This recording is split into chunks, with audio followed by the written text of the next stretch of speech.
안녕하십니까. 10월 앞으로 오늘이 19일이죠. 다음 주 주일이네요. 10월 27일 날 대한민국에 있는 모든 기독 대형 교회 중심으로요. 모든 교회가 전국 대한민국에 있는 모든 대형 교회들이 10월 27일에는요. 광화문 광장에서 모입니다. 오후 2시부터 5시까지 모이는 모임을 합니다. 그런데 이 취지가 애당초 모이는 취지가 뭐냐면은 부산에 있는 세계로교회 손현보 목사님께서 가만히 생각하니까 이 동성애에 대해서 고민하신 것 같아요. 동성애가 이 통과가 되면은 이게 보통 문제가 아니잖아요. 목사님들이 이 동성애 주례를 해야 되잖아요. 그죠? 또 이제 동성애가 만약에 통과되면은 또 이제 동성애 주례를 안 하면 또 뭐 걸리고 막 이런 게 있겠죠. 결국은 이게 이제 하나님의 창조 법칙에 이제 어긋난다 해가지고 대한민국에 있는 전 대형 교회들이 좌우를 떠나서 다 모인답니다. 근데 그 이제 취지는 참 좋은 것 같아요. 왜냐면은 박근혜 대통령 탄핵 이전까지는 구국기도회가 있었어요. 구국기도회라고 나라가 조금 위급하면은 시청광장 아니면 여의도광장 같은 데 모여서 기도하는 구국기도회가 있었거든요. 근데 박근혜 대통령 2017년 탄핵 이전 2016년 이전에는 구국기도회가 있었는데 그분이 탄핵되시고 나서부터는 이게 이제 기독교 그 구국기도회란 게 시청광장 하는 게 없어졌거든요.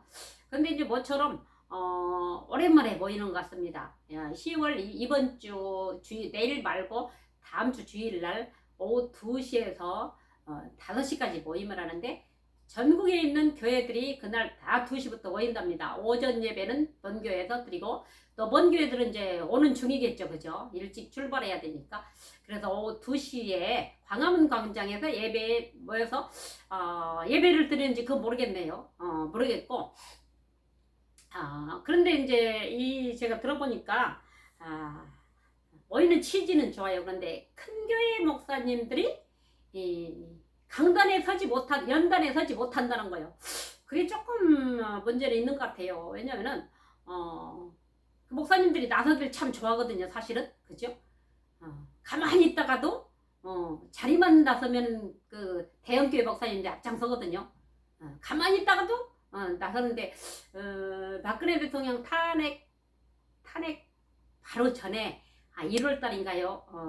이제 박근혜 대통령 탄핵 탄핵 소추가 통과되고 나서 이제 3개월 동안 이제 청와대도 움직이지 못할 때 그때 2017년 1월이죠. 1월에 이 애국 구국단체에서 목회자들 모임을 한 적이 있었어요. 그런데 그날 이제 어디였냐면은 저기 2호선 삼성역 앞에서 토요일날 모였는데 그때 한 2,000명 정도 기독교인들 2,000명 이상 모인가 엄청 많이 모였어요. 그때는 많이 모일 때니까. 그런데 그때 갑자기 보니까 나오지 않던 대형교회 목사님들이 한기총 막 이 대표들이 막 나와가지고 갑자기 나타나서 이제 연설을 하더라고요. 그래서 역시 대형교회 목사님들은 나서는 걸 좋아한다 이렇게 생각했어요. 그러니까 이래 나설 자리 되면 나서는데 이번에는 조금 이상한 게 뭐냐면 모였으면은 대형교회 지도자들이 설교를 하든가 동성애를 반대한다고 하든가 뭔가 나서서 해야 되는 게 맞지 않을까요? 왜냐면은 지도자는 지도자 자리에서 외쳐야 되는데 그날은 아무도 나서지 못한다는 게 조금 그래서 문제성이 있는 것 같습니다. 그런데 저는 이제 전 기독교가 대한민국의 전 기독교 대형 교회들이 모인다고 하니까 한번 가볼까요? 왜냐면은 또 우리 기독교 역사가 지금 현재 대한민국의 역사가 140년이거든요. 기독교 140년 역사에 이렇게 전 세계적으로 복음화된 또 나라가 정말 발전되고 복음이 이렇게 잘 회복된 나라가 또 드물거든요. 사실은 이거 기적이거든요. 그렇기 때문에 또 어떻게 생각하면 또 모인다는 자체 또 좀 모이는데 조금 미심쩍은 부분이 왜냐면 대형교회 지도자리 앞에 절대로 못 나선다는 게 그게 좀 문제가 있는 것 같습니다. 그래서 지금 현재 이 나라가 좌파 우파로 나뉘어지고 이념적으로 엄청 치열하게 정권 다툼을 하고 있는 이 상태이기 때문에 아마 어떻게든가 이 목사님들이 나서지 못하는 그런 성도들이 좌우가 같이 있기 때문에 그렇지 않을까 그런 생각이 드는데 사실 이제 모이는 취지는 동성애 합법화되는 걸 막아야 된다 그거거든요. 근데 막으려면은 지도자들이 나서서 강하게 외치고 그래야 되는데 또 정치 성향은 또 절대 안 된다고 그래요. 그런데 참 이게 이 동성애가 원래 이 입법안을 내놓는 게 그 정치계잖아요, 그죠? 그리고 그걸 막는다는데 이제 어떻게 한다는 건지 뭐 기도의 힘으로 막는다는 건지 그건 모르겠어요. 전 기독교 좌우를 떠나서 같이 이제 납당한다고 하는데 저는 또 이제 같은 기독교로서 한번 나가 보겠습니다. 나가 보고 왜냐면은 일단은 이제 기도하는 사람이니까 기도를 해야 되겠죠. 거기에 어떻게 진행을 하는지 그것도 궁금하고 또 뭐를 가지고 어떻게 누가 나와서 어떻게 무슨 말 하는지도 또 궁금하고 그런데 중요한 거는 이제 전국에 있는 기독교가 모인다는 자체가 중요하기 때문에 저는 나가보려고 그러거든요. 그래서 이제 의미는 있는 것 같아요. 대한민국의 전교회가 이제 연합을 한다는 거죠. 사실요, 이 기독교가 1919년 그 독립운동 때도 기독교인이 33명 중에서 그 기독교 그 저기 3.1운동 한 33인 중에서 16명 절반이 기독교인이었거든요. 그러니까 이 기독교가 지난 140년 동안 이 대한민국에 끼친 영향은 상당하거든요. 조선시대까지 정말 아무것도 없는 나라에 이 가난과 전염병에 찌들은 나라에 정말 먹을 것도 없는 나라에 이 서구 선교사들이 눈을 돌려가지고 이 감리교와 장로교 선교사들이 들어와서 이 나라에 이 이제 선교임을 열어가지고 이 나라가 엄청나게 발전됐죠. 정말로 이 성경을 번역하려고 하니까 언어가 필요했는데 선교사들 처음에는 이 나라가 한문을 쓰고 있었어요. 언어가 세종대왕께서 만든 언어가 있음에도 불구하고 이 한문을 가지고 조선의 모든 왕족들이나 이 사람들은 다 한문을 쓰고 있었기 때문에 그런데 가만히 언더우드가 살펴보니까 이 나라에 언어가 있는 거예요. 그래가지고 이 언더우드가 이제 언어를 말하자면 정의를 해놨거든요. 이 우리나라 세종대왕이 편찬한 이 언어를 정의해놓은 사람이 또 언더우드 선교사거든요. 그리고 그들이요 와서 그냥 있었습니까?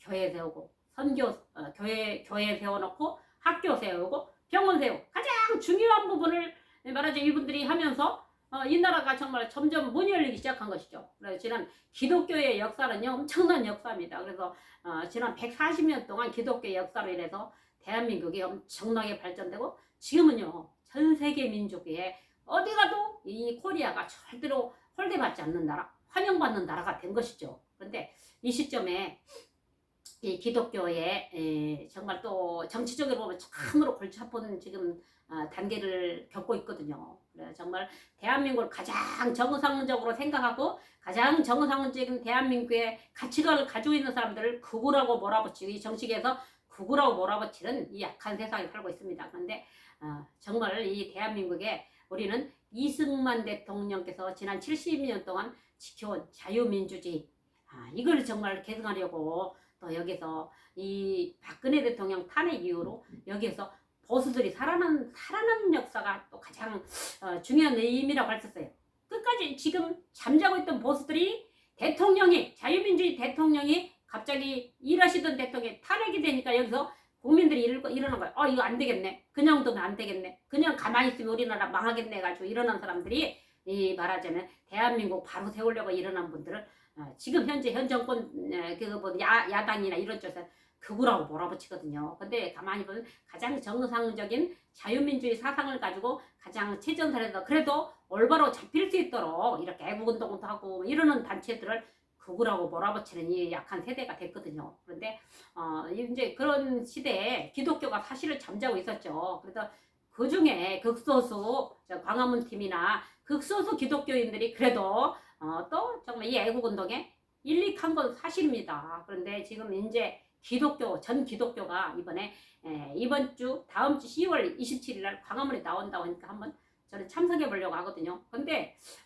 별 의미는 없을 것 같은데 또 한편으로 생각하면 영적인 의미는 있을 것 같아요. 대한민국에는 전교회가 연합한다. 뭐 여기에는 의미가 있을 것 같은데 정말 또 그렇다면은 주제가 확실해야 되겠죠. 우리는 뭐 공산주의를 사회주의를 반대한다거나 우리 기독교는 강력하게 한다. 이거는 이제 조영기 목사님 시대가 이렇게 떠들으셨는데 조영기 목사님 시대는요 적어도 우리는 공산주의를 반대 확실한 기독교가 자기들의 의중을 표시한 시대인데 지금은 이게 이제 교회가 이런 정치 사상이 정경을 분리해야 된다 막 그런 것도 있고 막 이런 게 있거든요. 그런데 정말로 대한민국이 바로 세워지길 바라는 사람의 한 사람으로서 또 정말 또 이번 10월 27일 기독교 모임인데 그 좌우가 다 모인다고 하니까 한번 참석해보는 것도 의미가 있을 것 같습니다. 그리고 정말 지금까지 하나님이 지켜주신 이 나라 정말 이왕이면 그 사람들이 그 기독교가